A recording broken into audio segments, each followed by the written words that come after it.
Buenas noches, bienvenidos amigos y amigas, una semana más con ustedes, un martes más con ustedes. Aquí estamos acabando este mes de febrero, no acaba porque el año ya saben que es bisiesto y con muchos temas que tratar. Después del fin de semana y de esa declaración de Iñaki Urdangarín durante 22 horas, queremos hablar también, como no, de este asunto.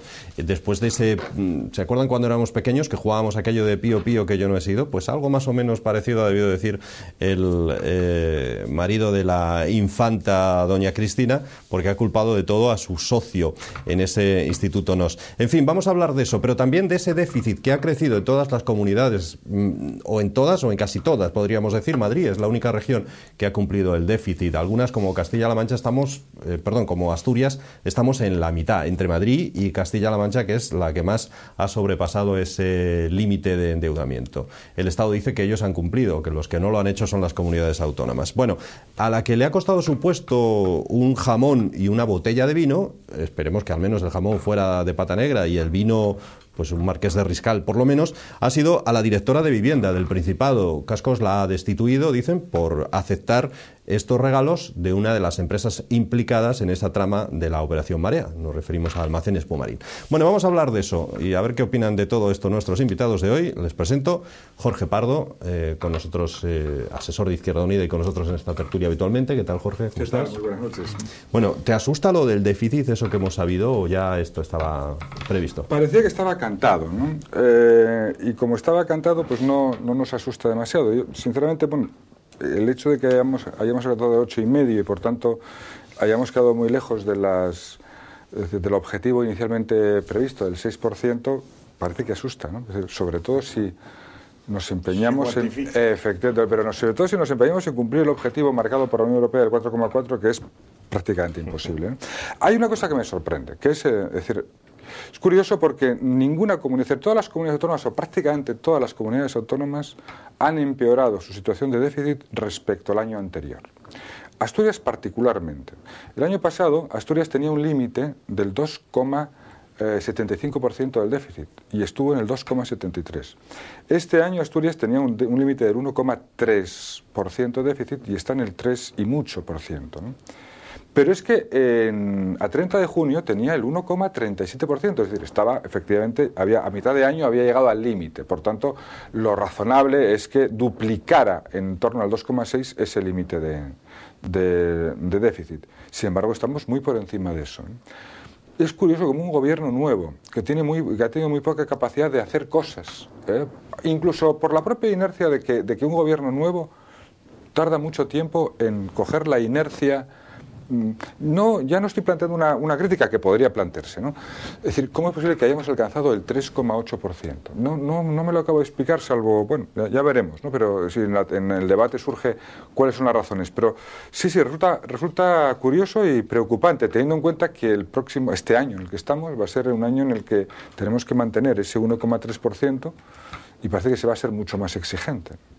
Bueno, acaba de anunciarlo el portavoz del Partido Popular en el Congreso, que este déficit va a servir para llevar a cabo, ha dicho él, recortes sin precedentes en la historia. Mete miedo en la frase, ¿no? No, bueno, es que nosotros en la época de las vacas gordas, en la época de la juerga, en la época de que todo era bonito y barato, pues cuando venían los dineros de Europa en cantidades importantes, pues no supimos manejarlos y les dije a la gente, nos hicieron ver nuestros gobiernos de que éramos un país rico y de que lo que antes era un artículo de lujo pasó a ser artículo de primera necesidad. Ibas a los bancos y eran todas las facilidades para el endeudamiento. Y claro, de la noche a la mañana todo eso se vuelve, da vuelta como la tortilla. Y claro, nos encontramos en una situación, primero, que no tenemos capacidad para llegar a esos límites que nos están marcando. Pero en segundo lugar, que Europa nos dice que tenemos que conseguirlo, porque Europa ha puesto aquí mucho dinero. Y ese dinero quieren tener garantías de que va a ser devuelto. Y las garantías no las vamos a tener si no somos capaces de romper el problema del paro, de tener un margen casi del 50% de paro juvenil. De que podemos tener una generación de 25 a 31 años, 32, que puede ser una generación perdida. Porque sí, cuando se abran las perspectivas de que esa juventud pueda entrar en el mundo del trabajo, ya vienen otros titulados por atrás, más recientes, y les pueden comer los puestos. A mí me gustaría matizar una cosa. La juerga se existió, pero fue de todos, alemanes incluidos. Vamos a ver, es decir, primero, España, curiosamente, al contrario que Grecia, al contrario que Italia, al contrario que Portugal, más o menos igual que Irlanda, España es un país cuyas administraciones públicas eran escrupulosas en el mantenimiento tanto del déficit, de hecho llegamos a tener superávit en más de una ocasión, como de la deuda que teníamos y seguimos teniendo. Teníamos la deuda más baja del conjunto de la Unión Europea y ahora seguimos teniendo una deuda de las más bajas del conjunto de la Unión Europea. Deuda pública. Es decir, la juerga no fue en el sector público, que también, en parte, que ahora lo estamos viendo, pero sobre todo la juerga fue en el sector privado. Es decir, nuestra deuda privada es la más alta de Europa, mucho más alta incluso que la griega. Y es la deuda privada, la deuda de los bancos, que consiguieron para poder alimentar la burbuja inmobiliaria y la compra de viviendas, tuvieron que pedir dinero prestado a los alemanes, que lo prestaban sin ningún problema, y a los franceses. De empresas, de familias, es decir, quien está endeudado, que realmente por encima de lo razonable, es el sector privado, que no tiene capacidad de respuesta.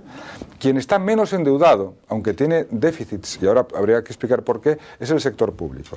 ¿Por qué el sector público tiene déficits de repente? Hemos pasado de un superávit del año 2007 a un déficit del 9 y pico en el año 2009 o del 8,5 en el año 2011. Bueno, porque esto es un tema complicado, porque hemos mantenido un determinado nivel de gasto que estaba soportado en un alto nivel de ingreso, aunque tenemos una presión fiscal relativamente baja como consecuencia de la actividad económica. Cuando la actividad económica, sobre todo la vinculada con el sector de la construcción, se desploman los ingresos, pero el nivel de gasto se mantiene, es más, aumenta, porque en la medida en que aumenta el desempleo, aumentan las obligaciones, por ejemplo, para cubrir el subsidio de desempleo. No, para cubrir el derecho del trabajador al subsidio de desempleo. Efectivamente. Porque a mí me indigna que eso se diga, oiga, muy bien que yo soy un trabajador en estos momentos jubilado, pero yo cotizaba y mi empresa cotizaba por si yo o otros trabajadores quedaran en paro. Muy bien matizado, pero en cualquier caso esto está ahí, es decir, y el Estado tiene que hacer frente a ese gasto imprevisto. Por lo tanto, por eso estoy diciendo que es difícil plantear una reducción del déficit público en el conjunto de las administraciones, hablaremos en su momento de los ayuntamientos, que esa es otra cuestión muy complicada, porque el recorte, más allá de excesos que estamos viendo, no tanto en Asturias, aunque alguno hay, sobre todo fuera, es decir, los grandes gastos de las comunidades autónomas, el 70% de los gastos son educación, sanidad y servicios sociales. Cuidado, es decir, el margen para recortar es el otro 30%, pero en el otro 30% está la justicia, está la cultura, está la agricultura y el desarrollo rural, es decir, están, digamos, otras cosas que no son baladíes, pero el 70% es sanidad, educación y servicios sociales. Vamos a decir, cuando se habla de recortes, a mí se me ponen, porque se está planteando recortar las prestaciones. Bueno, tenemos el ejemplo claro de Cataluña, recortar las prestaciones sanitarias, reducir la educación. Y un Estado, un país, una comunidad no sale de la crisis si no es con una muy buena educación pública, garantizando los derechos sociales de la gente, que además generan empleo, y manteniendo los sistemas sanitarios, que por cierto, desde el punto de vista relativo, es de los más baratos de Europa. Sí, pero aquí hay una cosa que está muy clara. La situación hemos llegado, y estamos hablando, es que el endeudamiento privado, pero es que el endeudamiento privado viene generado por la banca. Efectivamente. Yo recuerdo cuando en la banca una persona con 30 y tantos años, con un trabajo en una empresa con un contrato indefinido y con unos ingresos no muy grandes, pues le daban una hipoteca, pero no le financiaban el 60% o el 80%, que ya sería financiarle muy alto técnicamente, sino que le financiaban el 110%, y eso estaban los cartelones a la puerta, y además te hacían una peritación de la vivienda, vamos, que era una juerga. Porque aquí ese señor, claro, una vivienda, iba a contraer matrimonio, iba a iniciar una nueva vida, le daban una vivienda, todo eran rosas, el dinero era muy barato. Pero nadie advirtió de que aquello no podía ser así, porque técnicamente, para vivienda no se debe dar ya muy tal en más del 80%. Pero es que si la cuota excede del 30% de tus ingresos computables, o sea, quiere decir, en nómina, no se te puede dar esa hipoteca. Pero se hizo. Se hizo. Y claro, ahora llegamos, cuando viene la crisis, y luego, cuando tuvimos superávit, nuestro amigo, el señor Zapatero, eso que Gustavo Bueno lo llama Alicia en el País de las Maravillas, pues en su Alicia, el País de las Maravillas, pues cogió, y claro, cuando alguien tiene un exceso, pues entonces dijo, como va a haber unas elecciones, pues les voy a quitar 600 euros a los que declaran Hacienda, que precisamente no, el que declara y paga Hacienda no es el más necesitado. Bueno, fue cuando dijo aquella famosa frase que ha pasado a los anales de la historia, bajar los impuestos es de izquierdas, que a los que somos de izquierdas nos dejó escandalizados. Llegó Rajoy y la cambió por subir los impuestos es de derechas, que también nos escandaliza, porque subir los impuestos es cosa nuestra, no es cosa de la derecha. Bueno, es que no es cosa de nadie, es que estamos con izquierda y derecha. La diferencia es que el señor Rajoy ha subido los impuestos, por cierto, de manera progresiva, y dice, no, pero esto es una medida temporal. Bueno, yo lo que critico es que lo considere una medida temporal, porque eso es bueno. Yo creo que eso es bueno. Yo no sé si va a ser una medida temporal o no va a ser una medida temporal, pero es posible que, porque los problemas como eso de temporal es una cuestión cíclica, y los problemas de España son estructurales. Por lo tanto, al ser estructural y a buscar el arreglo, pues posiblemente tenga que quedarse. ¿Lo de Madrid tiene truco? ¿Por qué Madrid sí cumple con el déficit de forma tan... quiero decir, a lo mejor es porque tiene más industria, porque tiene más... no sé, ¿qué truco tiene? Porque que nos lo enseñe y que nos indique a los demás qué debemos hacer. ¿No? Voy a apuntar un dato, a lo mejor, que puede dar lugar a hacer. Asturias hubiera podido perfectamente cumplir el objetivo del 1,3%. Lo hubiera podido cumplir, de hecho, yo creo que lo había cumplido con dos medidas. No voy a decir, este gobierno, el gobierno actual, en octubre, es decir, cuando se dio cuenta que el déficit era del 1,37 a 30 de junio, tomó una medida polémica en cuanto a algunas de las cuestiones, no tanto en la medida en sí misma, sino en cuanto a algunas de las concreciones, que fue la de llevar a cabo un recorte de 167 millones de euros. Dijo en aquel momento el gobierno, el consejero en la materia, que con esa medida iba a garantizar que a final de año Asturias cumpliera el 1,3. Estoy convencido de que así es, o así fue, hasta que alguien tomó la decisión de hacer aflorar lo que se llamaban entonces los gastos desplazados sanitarios. Los gastos desplazados sanitarios son, es decir, a partir de que ya se me acabó el dinero, meto la factura en el cajón, a partir de septiembre o octubre y las saco en enero. Y entonces lo vuelvo a hacer todos los años, con lo cual tengo, es decir, entre 250 y 300 millones que voy pasando de ejercicio a ejercicio, que se está haciendo por todas las comunidades autónomas pues yo creo que dentro de... contablemente... Ya lo sé, pero no es ni ético ni... Es decir, estoy convencido de que Madrid tiene un gasto desplazado que no está computando en su deuda, en su déficit, y que Asturias debe ser una de las poquísimas comunidades que ha cogido el gasto sanitario y lo ha metido para contabilizar, para computar, y por tanto ya ha dejado de desplazarlo desde el punto de vista al menos contable. Es la única explicación que a mí se me ocurre. Yo creo que tiene truco en el sentido de que Asturias, lo cual, es decir, desde el punto de vista estrictamente contable ha hecho bien, pero Asturias yo creo que es la única comunidad autónoma que ha hecho eso y que por tanto eso explica cómo hemos pasado del 1,3% a 30 de junio al 3 y mucho por ciento a 31 de diciembre, cuando por el medio hubo un ajuste. porque si no hubiera habido un ajuste podrían ser entendidos. O sea que no es solo culpa de cascos, como dice la Nueva España. No bueno, la Nueva España no es... La Nueva España pero vamos a ver, pero es que vamos a ver, en los déficits, vamos a ver, es que yo creo que hay que plantar, y esto, es decir, la gente tiene que saber que este tipo de situaciones no son por culpa de en general, ni son gracias a en general. Estamos hablando, es decir, a ver, una comunidad autónoma tiene unos gastos que tiene que afrontar sí o sí. ¿Son personal? Y tienen es decir, unos ingresos que puede ejecutar o no dependiendo de la coyuntura económica. Claro.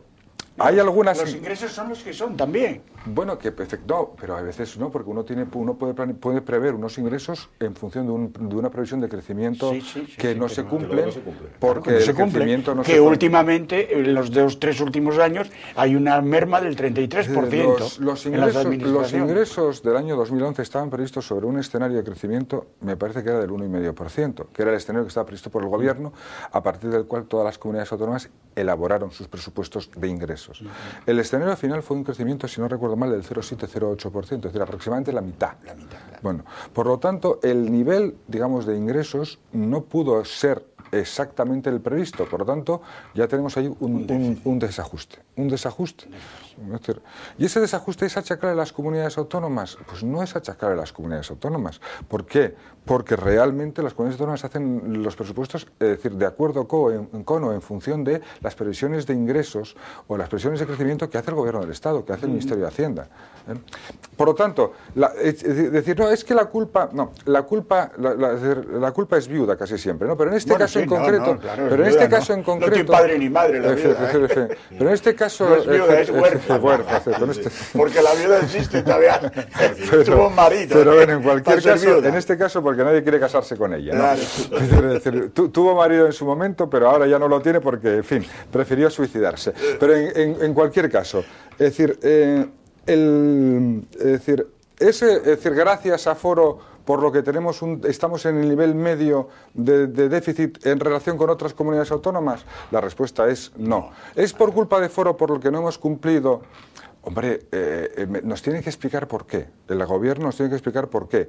Porque no hay ninguna explicación razonable que no sea que ha aflorado esos 300 millones. Porque si no, la verdad es que su capacidad de gasto ha sido relativamente escasa. Es decir, si de algo se le puede achacar... Ha reducido el gasto. Claro. Sí, pero si algo se le puede achacar es que más reducir el gasto, hacer un montón de follones en relación con el gasto. Que no, pero, es decir, decía hoy Jesús Iglesias que le parece mucho gastarse eso para un Gobierno que no ha hecho nada. Es una forma de decirlo. Efectivamente. Es una forma de decir que no ha gastado y cómo es posible que haya subido tanto. Efectivamente. Porque es verdad que las administraciones públicas son inerciales en cuanto a algunos gastos. Pero es curioso porque si se ha autorreducido 150 millones, 160 millones, es decir, en la propia disponibilidad presupuestaria. Es decir, ha hecho acuerdos de no disponibilidad de cerca de 160 millones de euros. No puede ser que haya aumentado tanto el déficit. Salvo que, es la explicación que lanzo.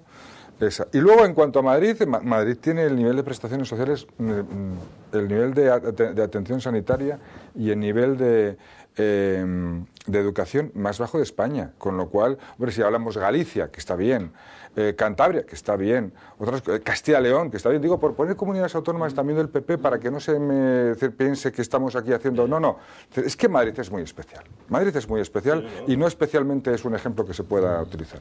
Oye, decía hoy la vicepresidenta del Gobierno, Soraya Sáenz de Santamaría, que en Madrid hay edificios públicos de un valor de 500 millones de euros allí perdidos, abandonados, sin utilizar. Y que mientras tanto se está pagando hasta 100 millones de alquiler. ¿Tenéis constancia de que eso ocurra en Asturias? Lo digo porque aquí hubo muchísima polémica cuando se desplazaron algunas consejerías, recuerdas, Jorge, al Calatrava, y se pagaba no sé cuánto el metro cuadrado y luego, sin embargo, otros edificios estaban vacíos, quedaban vacíos. A ver. Vamos a ver, porque Calatrava es una...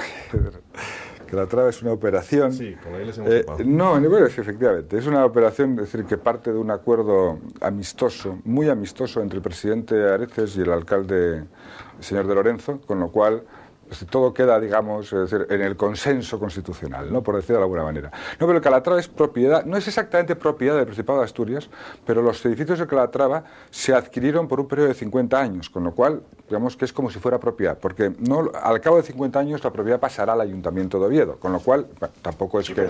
Pero mientras tanto, ¿quién cobra el alquiler? No hay alquiler, ya se pagó. Ya se pagó. Ya se pagaron 61 millones de euros en su momento. Es como si se hubiera adquirido, para entendernos. Es una adquisición, pero por 50 años. Claro. Ya se pagó, Claro, por lo tanto es como casi... pero en esa operación, ¿qué ha pasado? Que Quien no tenía liquidez generó liquidez sin ir a pedir un préstamo a los bancos. No, bueno, pero es que que era la constructora la que tenía la concesión de construir y hacer el Calatrava. Estoy radicalmente de acuerdo. Pero no, yo no quería sacar el pasado pero me parece muy bien. Es decir, aquí esto es una operación a mayor, a mayor gloria y prestigio más que del presidente a veces del alcalde de Lorenzo, ¿no? Con lo cual, pero en cualquier caso, en fin, es decir, todo el mundo sabe que son personas que se llevan bastante bien, con lo cual, salvo que tengan, a veces tienen discrepancias políticas, pero en el fondo en este tipo de cosas se entiende. Y hoy muy coincidente con algunas personas, Jorge. No, yo estoy expresando, no estoy expresando una opinión, estoy expresando una realidad. Es decir, aquello fue una operación que acordó el Consejo de Gobierno y en coincidencia absoluta con el Ayuntamiento de Oviedo. Eso no, están las hemerotecas, no hay nada que discutir. A mí no me parece bien, porque efectivamente existen algunos edificios públicos que están vacíos. De hecho, bueno, hay exactamente en la calle General... La Consejería de Sanidad, la antigua Consejería de Sanidad, o la antigua Consejería de Bienestar Social, pero también la antigua Consejería de Justicia, que está en la calle Uría. Son edificios estupendos que pueden ser reutilizados, son propiedad del Principado de Asturias, bueno, no, ahora son propiedad de una empresa semipública que es... sedes, pero en cualquier caso en su día fueron propiedad del Principado de Asturias y podrían perfectamente ser reutilizados si fuera necesario ese espacio, pero no creo que lo sea. Ahora mismo yo creo que el Principado de Asturias no debe gastar mucho dinero en alquileres, porque la mayor parte de sus edificios o son suyos o si no deben ser edificios públicos cedidos, pero en cualquier caso yo creo que no es el problema que se acaba de decir de... No sé si algunos ayuntamientos sí que tienen ese problema, no lo sé, sinceramente. Pero yo creo que en Asturias, y es una cosa, decir, podemos ser muy autocríticos, los asturianos somos muy autocríticos, somos muy grandones incluso para lo malo, ¿no? Pero podemos presumir, en general el norte, pero Asturias, es decir, de que ese tipo de disfunciones y de ejemplos de mala gestión no son muy habituales aquí. Lo son en otras latitudes, pero aquí menos. Yo creo que eso, oye, y con independencia del color político, ¿no? Es decir, eso yo creo que también va en nuestro haber. Le decía eso porque va usted en la línea de ese pacto de la Zoreda o de no sé qué entre el PSOE y el PP que tanto se menciona. No, yo creo que lo del pacto de la Zoreda no es una situación que la da. Es lo que yo dije antes, hablaba de Cascos aparece aquí y que crea foro y hay el foro y que 12.000, 13.000 personas afilian a foro es consecuencia de que hay una cantidad de gente descontenta con los partidos tradicionales que se reflejan en el PSOE y en el Partido Popular. Entonces todo eso, claro, les está quitando un espacio y les está generando un problema. Entonces hay un pacto que no escriben, porque claro, si lo escriben, entonces sí que van a perder votos de sus militantes, tanto del Partido Popular como del Partido Socialista. Como diría un gallego, el pacto de la Zoreda no existe, pero a verlo hay. Claro. Pero eso es así. Además si sigues la trayectoria de estos meses, la información publicada, tú sigues a través de los medios de comunicación y ves cómo en cosas puntuales y en hechos concretos, claro, ¿por qué dejan fuera de la Junta, de la mesa de la Junta, Izquierda Unida? ¿Por qué dejan cuando se crea la Federación Asturiana de Concejos, a pesar de que Izquierda Unida tiene una representación en ciertos ayuntamientos, prácticamente se la margina de la dirección de la Federación Asturiana de Concejos? Prácticamente, es decir, por primera vez en muchos años estamos fuera. Después de tener el mayor porcentaje, el segundo mejor porcentaje de la democracia, quedamos fuera. Claro, porque todo eso, yo recuerdo en mi época de alcalde, había un pacto, pero había un pacto entre el Partido Popular Partido Socialista y Izquierda Unida. Y había una distribución de representatividad en esos órganos que, más que órganos políticos, eran órganos institucionales de representación de los municipios. Y se les aísla. Pues eso todo es consecuencia de... Y con todo lo que diga esto, el presupuesto, con todo lo que se está diciendo, el presupuesto, aunque hubiese hecho pinitos, Álvarez Cascos, aunque hubiese hecho el mayor espectáculo circense, no había pacto, porque estaba una hoja de ruta hecha y estaba la hoja de ruta diseñada. Además, yo conozco perfectamente a los que diseñan eso y sé cómo son y cómo actúan. Y estaban actuando como son, justificándose, ganando imagen. Hay un problema. Normalmente en los debates Claro. suele haber necesidad de cierta discrepancia para animarlo. Yo tengo un problema ahora mismo que es que comparto todo absolutamente. Es decir, y por lo tanto, no sé cómo podría yo animar en este momento el debate, porque mira, es exactamente así, o es muy parecido a eso. Sí, tampoco yo estoy en la verdad, porque yo Pero- no estoy. Yo soy un militante de Foro con el número 41. Número 41. 41, o sea, soy militante. Yo no sé lo que pasa, yo no sé lo que pasa en Foro, ni lo que pasa ahora mismo en el Partido Popular, porque me lleva, yo sé la información, yo recojo, leo y veo la Pero información. esa es la intuición, vamos a Claro. ver. Pero en cualquier caso, he dicho eso. Es que además la intuición la tienes porque conoces a los actores. Sí, Pero Y los como ciudadanos conoces a los van actores- a saber valorar eso en las próximas elecciones, van a creer eso. Bueno, Pero ojo, con ojo a los independencia- ciudadanos, pero, ¿eh? pero con independencia de eso, porque no todo van a ser flores. No, claro. Con independencia de eso, yo sinceramente creo que el gobierno de Foro lo ha hecho francamente mal. Francamente mal. ¿Por qué? Vamos a ver, es decir, porque tenía, vamos a ver, fórmulas y mecanismos que hubieran evitado esta situación, es decir, desde el principio. Vamos, yo tengo que decir que incluso, de hecho lo dije aquí alguna vez, es decir, incluso en aquellos ámbitos en los que al gobierno le asistía de inicio la razón, la gestión política de esa, de decir, que ha hecho, es decir, les ha quitado la razón el Niemeyer de Avilés, por ejemplo, o incluso la TPA. Es decir, tú puedes tener de inicio la razón, pero tú tienes que tener la capacidad de gestionar la razón. Es decir, No se puede entrar como elefante en una cacharrería. no. Es decir, y Pero eso- mira, te voy a decir algo de Niemeyer porque No, pero lo conozco. insisto en que no, yo no, es decir Lo que cuando conozco. yo escucho al consejero de Cultura, que me parece una persona sinceramente muy solvente, es decir, digo, pues va a tener razón. Va a tener razón en cuanto al concepto. Es decir, miren, el Niemeyer efectivamente es una gran obra, es un gran proyecto, Eso en todo el mundo pero estamos de es decir, acuerdo. los gestores que no lo han hecho mal han gastado mucho dinero. No porque no lo han hecho mal, pero claro, es decir, con mucho dinero es fácil hacer bien las cosas. No hay problema. Entonces, y si ya, tú te apuntas, 3 personas se apuntan 90.000 euros al año, pues ya no, hombre, No, entonces, pero es que- entonces lo hacemos mejor. No, no. Y luego me pasas las facturas, vas a Egipto, me pasas los whiskies, las facturas de los taxis, el no sé qué. Joder, no. alguien puede decir... pero Mesura, eso- ¿eh? Pero alguien puede decir, no, pero esto es lo normal en la gestión de un evento, de una situación... Me parece muy bien, efectivamente. Y por lo tanto, pero es decir, ya no están los tiempos para según qué para cosas. esos Y por lo tanto despilfarros. hay que hacer, es decir, sin entrar a considerar si esa gestión ha sido... pues, lo que es cierto es que a partir de ahora, porque los resultados han sido buenos, al contrario que otras gestiones con mucho dinero y los resultados han sido pésimos, estas al menos han gastado dinero, pero lo han gastado bien, aunque fuera mucho, lo han gastado bien. Dicen, mire, pero es que ahora no tenemos ese dinero para gastar. Entonces, a partir de ahora tienen que moderarse, tendrán que ajustar los salarios, tendrán que hacer las exposiciones que en vez de costar 450.000 euros, tendrán que costar 200.000 para poder mantener 200. el mismo nivel De actividad. de actividad y de calidad, pero con la mitad de dinero. Bueno, pero no se hizo eso. No se hizo esa explicación y no se cogió a los tres.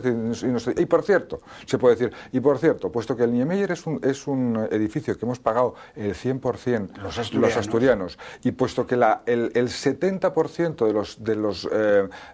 de los ingresos de la Fundación Niemeyer son públicos, la gestión va a ser mayoritariamente pública, no mayoritariamente aplicada y por cierto transparente. Y lo vamos a hacer así. ¿Qué os parece, señora alcaldesa de Avilés? ¿Qué os parece, señor ministro? ¿Qué os parece, señor tal? Pero ahí empezó el Pero problema. no lo hizo así. Sí, hubo una reunión, de varias horas en el ayuntamiento de Avilés. Se cogieron la bandera y se dijo, con estos argumentos me voy a enlazar a dar banderazos, y así no se hacen las cosas, aunque se tenga razón.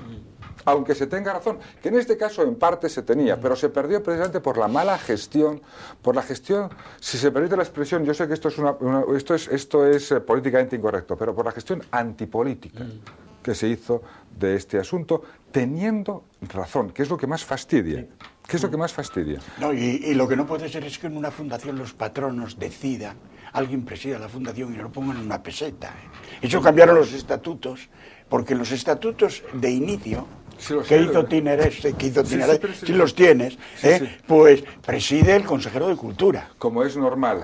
Pero mire, bueno, pues ahora preside alguien que no es... Lo último que intentó hacer el gobierno en el que participaba Izquierda Unida fue ceder a la fundación el edificio. Y lo paró Izquierda Unida. Dijo, hasta aquí podíamos llegar. Hasta aquí podíamos llegar. Eso de ninguna manera. Por tanto, tenemos la legitimidad de decir, oiga, miren ustedes. No, nosotros queremos una fundación pública, queremos...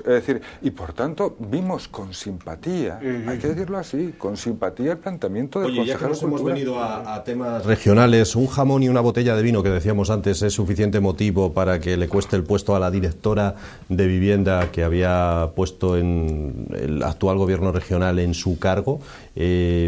Además es que no es la única, ya creo que es el tercer cese del gobierno por estar relacionado entre comillas con la operación Marea. Yo creo que no con este nivel de escasa relación. Esto depende, esto es como los partidos de fútbol, ¿no? Cuando vemos un arbitraje, vamos a ver, ¿en qué nivel pone la tarjeta amarilla? ¿No? Es decir, no, es que le rozó amarilla, y dices, hostia, la cantidad de expulsiones que va a haber este árbitro va a expulsar a diestro y siniestro, ¿no? Es decir, vamos a ver, en este país tendemos a pasar de gallina a no cenar. Pasamos de que todo vale a que decir, oiga, usted, por favor, tiene que haber un cierto nivel. Y además yo soy, como procedo del ámbito del derecho, yo creo en la ética y en la moral, pero cuanto más escrita esté, mejor para todos. Es decir, si hubiera una regulación de cuáles son, por ejemplo, los límites máximos de valor que puede aceptar un cargo o un funcionario, como lo hay en otros países, el presidente de Estados Unidos puede aceptar regalos por un valor máximo de 100 euros, de $100.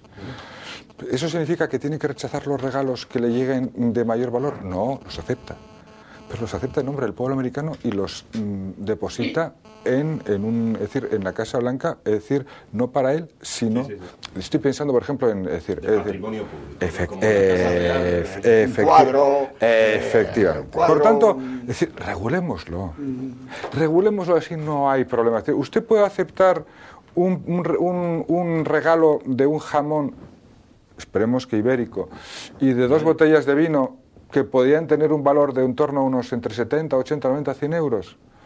Pueden costarle 100 euros el cargo, 3 trajes y 100 euros. Es decir, ¿está vinculado esa aceptación de regalo con alguna concesión, con alguna adjudicación de algún contrato o no? Es decir, claro, la inseguridad de decir... Hombre, a mí me regalan un reloj, ¿y por qué un reloj va a ser...? No. Pero ahora de repente me regalan un décimo de lotería, toque o no toque, de 5 euros, 5, de 15 o de 20 euros, que es una cosa que está... Muy alto. Aquí no existía mucho, ¿no? Yo cuando estaba en activo en el banco, clientes decían, oye, esto va para Navidad, sobre todo Navidad y Reyes. Además, siempre en Navidad dices tú... Entonces, regulémoslo. Y así todo el mundo sabe... ¿a qué atenerse? Bueno, aquí parece, según la información, parece ser que el regalo provenía de una empresa que estaba en investigación o en algún lío. El regalo viene de Almacenes Comerciales. Bueno, pero que en aquel momento no estaba en investigación. Esa investigación vino después. Después, ¿no? Claro. Entonces, bueno, pues eso a lo mejor hay que tener cuidado porque los rumores ya estaban de lo que había, porque este regalo supongo sería este diciembre, porque el anterior no estaba hasta directora general. No, pero yo creo que pero debe ser cuando es ella... anterior Es que, a que claro, fuera directora general. No, el regalo lo aceptó siendo funcionaria, no siendo directora general. Sí, sí. Con lo cual es una cosa anterior. Es decir, cuando era arquitecta municipal del claro, Ayuntamiento de Gijón, no en su cargo actual. No, es decir, es un regalo que recibió cuando era arquitecta municipal. Es que yo estaba, y entonces yo lo dices, que había oiga, dado... vamos a ver, y cuando Almacenes Pumarín, es decir, u otras empresas que ahora están siendo investigadas, eran unos proveedores habituales, no solamente del Principado de Asturias, sino de todos los ayuntamientos. Por cierto, Gijón, Oviedo y Avilés. Porque todos se adherían al contrato de suministro, que es el gran problema de que había hecho No, su claro, es que te adherías porque resulta que si te adherías, pues mandaba al Principado y tú no pagabas un duro y te amueblaban o te hacían la instalación o tal, y entonces claro, te adherías. Era mucho más sencillo desde el punto de vista administrativo, en vez de sacar unos pliegos, es decir, aprobar un mandatario, es decir, era mucho más fácil decir, oiga, como tengo un contrato de suministro, tiro para adelante, es decir, ¿por qué voy a aprobar porque aprobar unos pliegos, sacarlos, publicarlos, es decir, constituir una mesa de contratación, recibir las ofertas, valorar las ofertas, muy largo, no va a dar tiempo a amueblarnos, nos eternizamos. Es decir, la administración pública a veces hace las cosas no tanto porque haya, que a veces también por lo que estamos viendo, porque haya chanchullo, sino porque dices tú... Por dar agilidad. Efectivamente. Pero es que el gran problema es que tenemos que reformar la ley de régimen local. Tenemos que reformar la ley de contratos del Estado. Y tenemos que dar solución de una puñetera vez a la financiación de los ayuntamientos. Porque aquí las comunidades autónomas se llevan ya el 50 y tantos % de lo que recauda el Estado, de una serie de tributos. Pero es que los ayuntamientos siguen estando en gran parte, y sobre todo los ayuntamientos pequeños, a las dádivas de su gobierno regional, a las dádivas que le den. Sí, y claro, no puede ser, porque los ayuntamientos son el poder político que el administrado primero ve, y cuando tiene un problema de que le van a quitar el piso, de que está en el paro, de que tiene insalubridad, tal, va al alcalde, va al concejal, a que le resuelva el problema. Y, por ejemplo, tú, que eres Izquierda Unida, sabrás perfectamente que los ayuntamientos son los primeros que asumen competencias en servicios sociales que no tienen ni que están financiadas, y lo asumen con sus perras. Pero claro, ¿qué sucede? Que ahora mismo se encuentra en una situación de un 33-35% de media de recaudación menos en los ayuntamientos, con los mismos gastos, con más problemas derivados de la situación de paro, etcétera, etcétera, que hay, y los gastos se han incrementado por esas necesidades y los ingresos han disminuido, porque la aportación del Estado, tanto autonómico como nacional, ha disminuido. Ciertamente. Claro, entonces hay que resolver ese problema. ¿Cómo se resolvía? Con el ladrillo. Mientras había ladrillo, pues había ladrillo. ¿Que los convenios urbanísticos son malos? No. Porque generaban unos ingresos importantes que luego las corporaciones locales podían dedicar a mejorar la calidad de vida de sus ciudadanos. Pero ¿qué pasa? Que cuando hay un golfo por el medio... Pero acepto eso. Pero claro, ese no lleva un jamón, ¿eh? No, pero está claro. Pero eso está claro. Pero lo que pasa es que... Se lleva millones. Pero vamos a ver, viendo lo de Urdangarín, o viendo lo de Matas, o viendo lo de otros, es decir, o viendo lo de Andalucía, digo, para que no haya, es decir... Lo de Matas es una persona que yo creí hace años que era una persona, yo lo conocí una vez, me parecía una persona seria, una persona responsable, una persona con prestigio. ¿Cómo a uno le puede llegar a perder, yo creo que a perderle el cerebro y a perderle la razón para meterse, no sé, yo creo que la permanencia en el poder de la gente muchos años les hace perder el norte, perder las circunstancias y la ambición. Se cree que el chiringuito es de ellos. Pero es la falta de transparencia que permite que eso acabe. Y que creen que el chiringuito es de ellos. Y luego de determinados modelos sociales y de comportamiento. Pero en cualquier caso, precisamente para evitar que se produzcan esos comportamientos, es decir, no digo que para evitar, porque a mí una de las cosas que más me preocupa del asunto marea en Asturias es la extensión de pequeñas pequeñísimas corruptelas que van, pequeñísimas, corruptelas si las llamamos, que van desde el jamón hasta los electrodomésticos, a funcionarios ya de más alto nivel, electrodomésticos y pago de viajes, como si fueran esas profesiones, es decir, del ámbito privado, es decir, voy a intentar convencer a los médicos de que compren, de que acepten este medicamento. Todo el mundo sabe. O una empresa privada, si tienes estos objetivos, vas a esas vacaciones con tu mujer, vas a Tailandia, pero o vas lo que pasa a Cancún, lo que pasa es que los procedimientos administrativos están muy reglados y cuando se dan esas dádivas es porque alguien piensa, y eso es lo que a mí me angustia, yo estuve en el ámbito del gobierno y ahora estoy en el ámbito del gobierno, me angustia que esa reglamentación a alguien se la salte. Curiosamente, en este tema solamente hay 2 políticos implicados, 2, que es muy importante y eso dice poco en favor de la llamada clase política. Pero hay muchos funcionarios, muchos. Pero muchos funcionarios, correcto. Bueno, que son los que tienen que garantizar que estas cosas no pasen. 2 asuntos que queremos tratar. Ya les adelanto, hoy no hacemos ni pausa para el descanso porque el debate está tremendamente animado. Pero hay 2 temas que creo son fundamentales de tratar en este debate. Uno, que el Ministerio de Trabajo o que Empleo haya iniciado trámites para que los parados realicen tareas sociales. Los que están cobrando el paro van a poder, no sé si va a ser obligatorio o no, pero van a poder realizar tareas de ayuda a la sociedad. Y 2, unas declaraciones hechas ayer mismo por el viceconsejero de Política Territorial del Gobierno del Principado, que aseguró que el Principado va a sacar a concurso otro canal de televisión regional, dice, para competir con la televisión del Principado. Yo, esta última sobre todo, no me resisto a planteársela a Jorge, que sé que de ese asunto sabe bastante. Bueno, empezamos si queréis rápidamente por el tema del empleo y después nos explayamos lo que creáis conveniente. Yo aquí tengo un pequeño problema.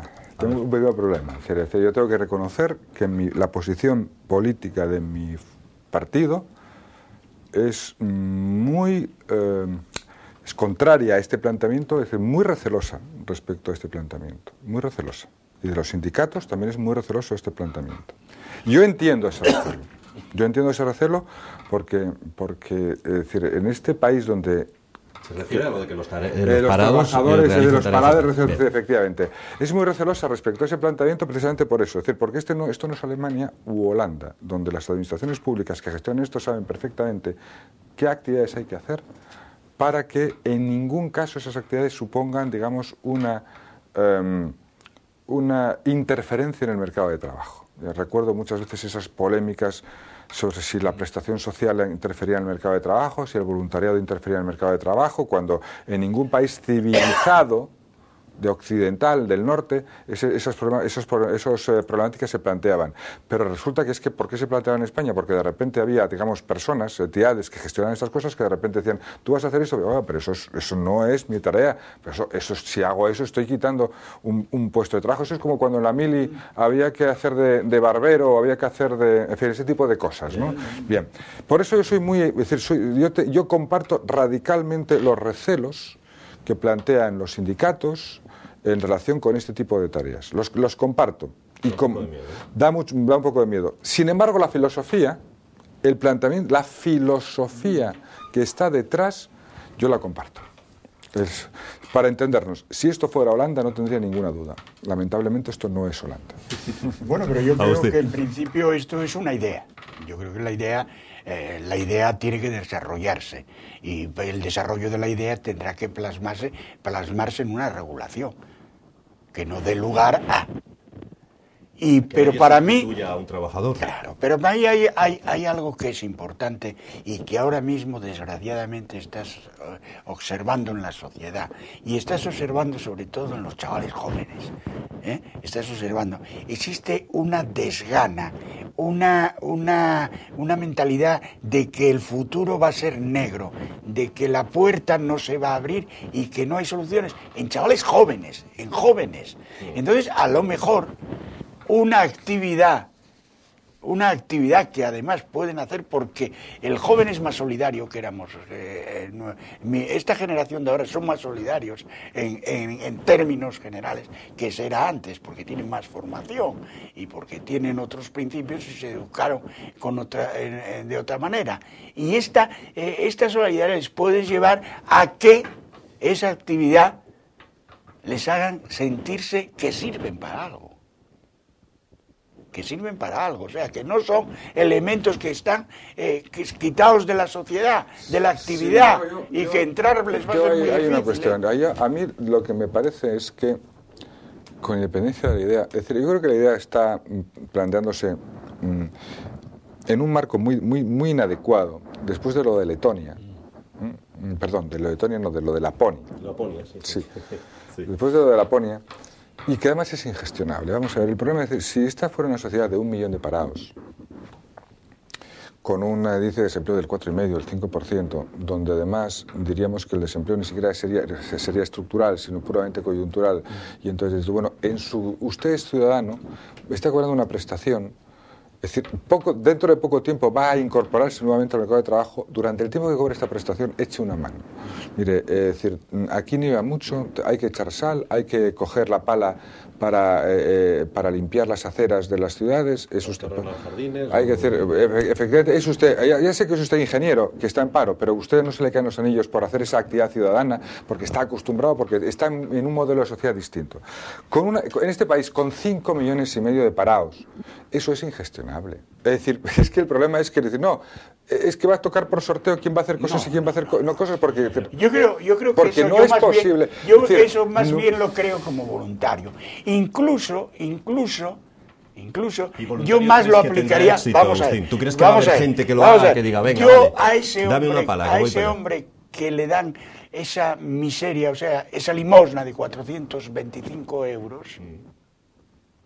Encima dile que vaya a arreglar carreteras. No le digo que vaya a arreglar carreteras. Le digo que le voy a dar 300 o 400 más.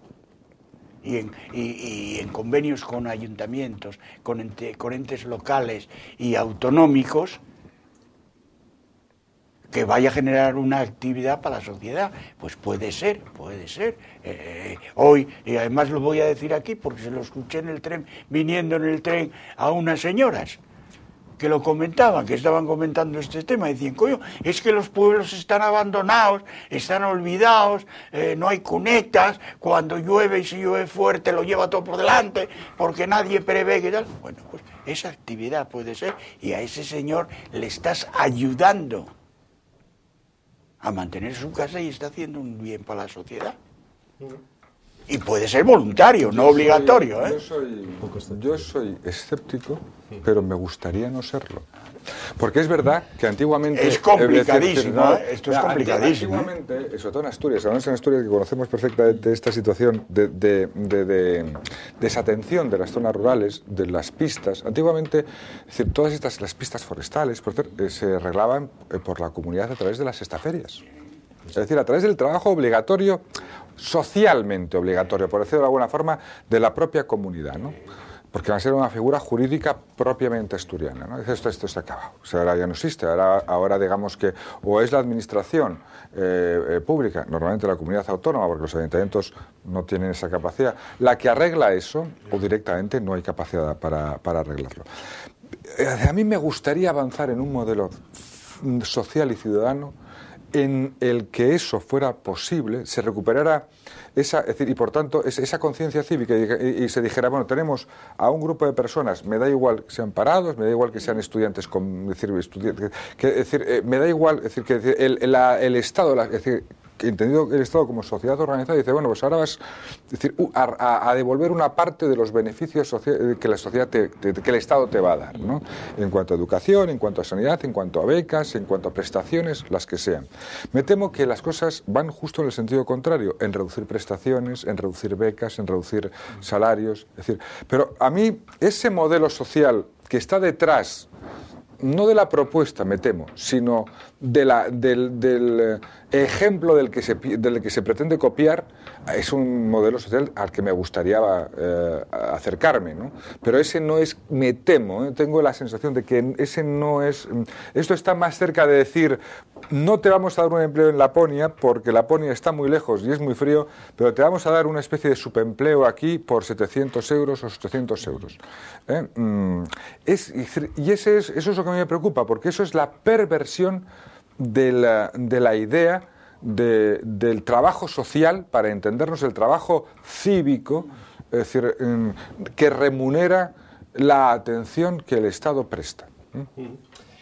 Bueno, vamos a hablar de otros asuntos. Cerramos este debate de hoy hablando de esas declaraciones hechas ayer por el viceconsejero de Política Territorial. Jesús Rubio dijo en Argame, donde existe un plató de los estudios del director de cine Juan Gona, que el Principado va a sacar a concurso, no ha dado fechas, pero que va a sacar a concurso otro canal de televisión regional para competir con la televisión del Principado de Asturias. Lo cierto es que el modelo audiovisual impuesto por Vicente Álvarez Areces no ha podido salir peor. Ninguna de las licencias que se dieron en el año 2007 se sacaron a concurso, se concedieron, pero están ahí en un cajón, no se han explotado ninguna de ellas. Y lo que, por si fuera poco, las que lo tenían, las que ya tenían esa licencia, pues han cerrado.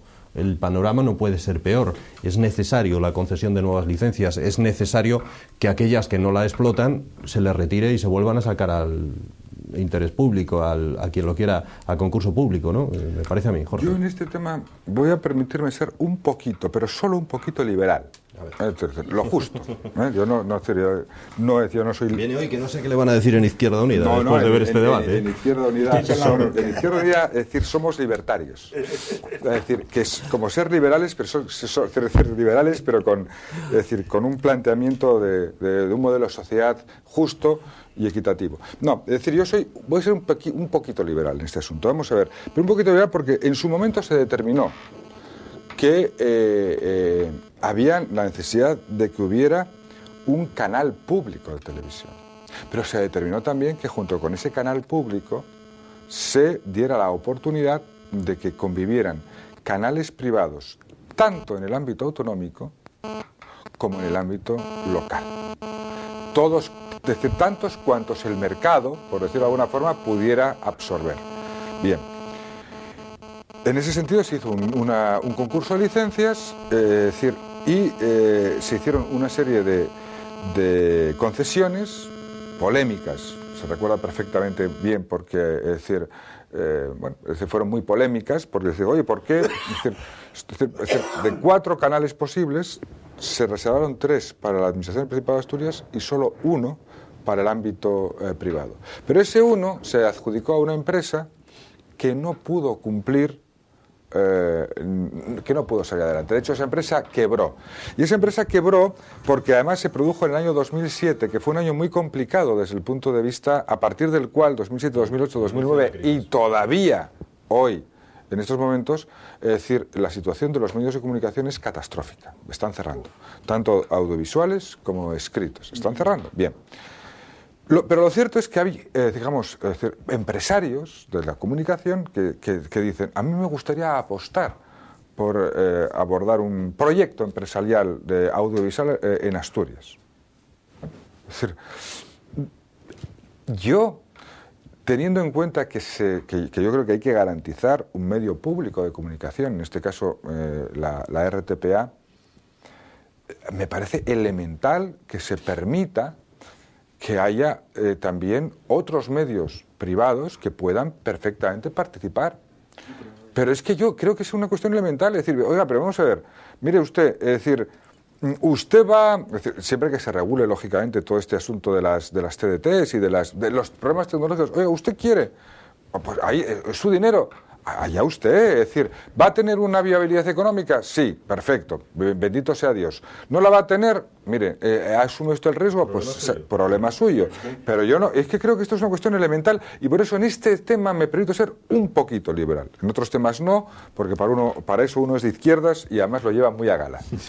No, pero está muy claro. Yo siempre creí que el mercado de televisión, la televisión, las emisoras de radio, los periódicos, la prensa escrita, todo, simplemente tiene que existir una norma, una regulación, usted se adapta a esa norma, cumple los requisitos que se le exige, oiga, y se juega su dinero, ya le dirá el mercado si va usted a pervivir o no. Claro, la situación en estos momentos es muy complicada. Yo no sé quién se va a atrever a iniciar un proyecto tal como está la situación ahora mismo, pero claro, tampoco a la administración le debe importar mucho administrar el dinero de los demás. Si paga sus licencias, paga sus impuestos y paga todo lo que le exija al Principado, pues ahí la tienes y te la juegas tú, con tu dinero. Hay un límite, pero ahora voy a empezar a ser un poco menos liberal. Hay un límite, que es la capacidad física de poder plantear el proyecto. Quiero decir, imaginémonos un periódico o un periódico por internet. A nadie se le ocurre plantear una licencia previa. Déjeme usted, yo quiero montar un periódico por internet. ¿Cuántos periódicos por internet se puede montar? Infinitos. Es decir, uno por cada habitante e incluso si tiene tiempo más. Es decir, puede haber 2 millones de periódicos asturianos por internet que pueden tener 2 lectores, 3 o 25 o 15.000. Eso no es exactamente así ni en materia de radio ni en materia de televisión, porque hay un límite físico. Por lo tanto, en tanto en cuanto haya ese límite físico, a mí me parece bien que haya una regulación para garantizar la pluralidad. Hombre, pero cuando hay uno, el que es público, es decir, miren, ¿quiere haber alguno privado? Bueno, pues vamos a ver. Mire usted, es decir, el que quiera que venga, y cuando haya más de uno, es decir, pues ya lo discutimos. Pero es que ahora mismo hay 0. Esa es la siguiente cuestión. Si ahora mismo se saca un canal de televisión regional y hay más de una empresa que quiere ir a esa televisión, ¿no os parece absurdo limitar en un momento como este a una sola empresa ese canal, cuando a lo mejor hay 5 que quieren poner una televisión? Yo creo que la capacidad técnica ahora con la TDT... técnicamente se permite. Yo creo que con la TDT se ha abierto mucho el panorama de poder... Pero la ley estatal establece solamente el límite de 4 puntos por canal a nivel autonómico, como máximo. Yo no sé si esa es una regulación, una limitación legal, que en cualquier caso existe, o es técnica. En su momento, cuando se hizo, era técnica. Se decía que no cabían más de 4 puntos por canal, o sea, de 4 emisoras por canal, que era lo máximo que cabía a través de la TDT. En el múltiples, yo creo que eso de la tecnología ha avanzado, yo creo que eso se está... y desde el punto de vista tecnológico superado, pero vamos a dejarlo, vamos a suponer que no. En el supuesto caso de que haya... Es decir, ¿cuáles son las necesidades que hay que garantizar? Mira, hay que garantizar que la televisión pública tiene prioridad, sin duda, eso nadie lo discute. Bien, ¿la televisión pública cuántos canales necesita? 1 o 2. Vamos a establecer el límite en 2. Puede ser discutible, pero en 2 a través de la TDT. Quedan 2 libres. Quedan 2 libres. No, es que se decía en su día, es que el Principado va a necesitar un canal para poder garantizar la intercomunicación o la transmisión de datos, por ejemplo, médicos entre hospitales o cosas por el estilo. Ahora, vamos a ver si nos aclaramos. Es decir, eso está muy bien, pero decir, ¿hay algún proyecto al respecto? En primer lugar. En segundo lugar, ¿no hay una empresa pública de telecomunicaciones asturianas que ya tiene una red de transmisión y que está garantizando, por ejemplo, que llegue la TDT o que llegue, digamos, el cable a pueblos? Esa empresa pública existe. Es decir, por tanto, a lo mejor no tenemos ese problema de transmisión de datos. Es decir, tampoco nos hagamos planteamientos, es decir, de finales del siglo XXI. Es decir, ahora mismo las necesidades son las que son. Por lo tanto, yo creo que no hay ninguna duda. Es decir, además, hablando claro, ¿cuántos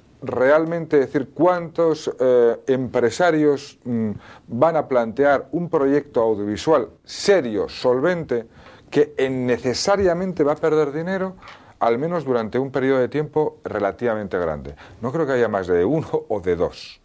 No creo, si lo hay, pues ya lo discutimos. Pero es decir, no, mi proyecto es un proyecto a medio y largo plazo porque yo quiero rentabilizar mi inversión a 8 o 10 años y por tanto voy a garantizar durante 8 o 10 años, aunque tenga pérdidas desde el principio.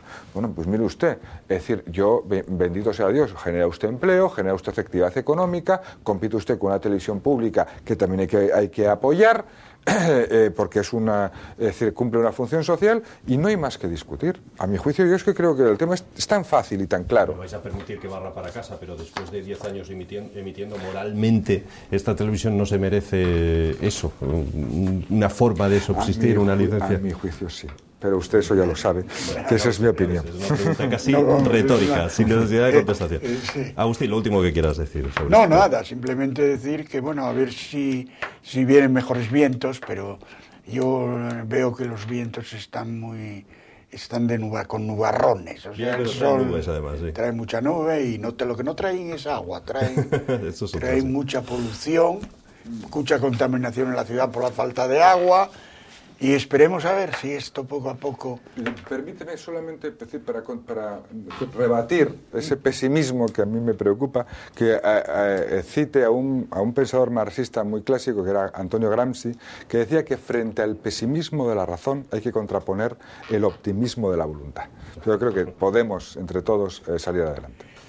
Bueno, sí, pero es que hay que querer. Poder es querer. Claro. Pero si nada más que puedes, pero no quieres. Que yo sé que Jorge quería hablar de Urdangarín, no hemos hablado de Urdangarín, fíjate. No, pero tampoco mucho, es decir, tampoco, no, oye, a mí me parece... Favor, a mí me es parece que ya estoy de Urdangarín. No, es que, quizá por eso, ¿no? Porque yo creo que ya se ha los que tratado somos el republicanos tenemos que hacer el homenaje. Es decir, hay una asociación republicana asturiana muy divertida que... Es decir, de provectos republicanos ya, digamos, intelectuales ya, de personas muy mayores, que organizan todos los años un homenaje al oso que mató a Fabila. Ah, sí, claro. Es decir, por decir, como el primer, digamos, antimonárquico, ¿no? Decir, pero yo creo que hay que hacer también, plantear un homenaje a partir de ahora al señor Urdangarín, porque, vamos, es decir, ha puesto de manifiesto que algunas de las características que se atribuyen a la monarquía, y estoy excluyendo, digamos, a la persona del rey y de tal, que se atribuye a la monarquía de ejemplaridad, no son ciertos.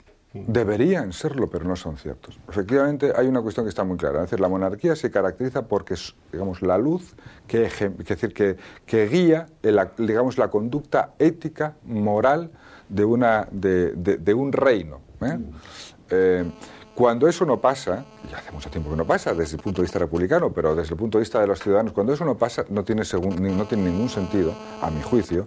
Es decir, y hay un sistema más moderno, es moderno desde la Revolución Francesa o desde la Revolución Americana, no es que sea muy moderno desde nada, es decir, que es la elección de todas las magistraturas públicas por parte de quien tiene la soberanía, que es el pueblo. Bueno, señoras, que nos vamos, nos quedamos sin tiempo, es una pena. Había hoy muchos temas y todos muy interesantes, pero bueno, volvemos mañana. Estaremos con ustedes, con Antonio Echeca y con Joaquín Mastache. Los dos van a estar aquí en esta misma mesa de debate. Gracias y hasta mañana.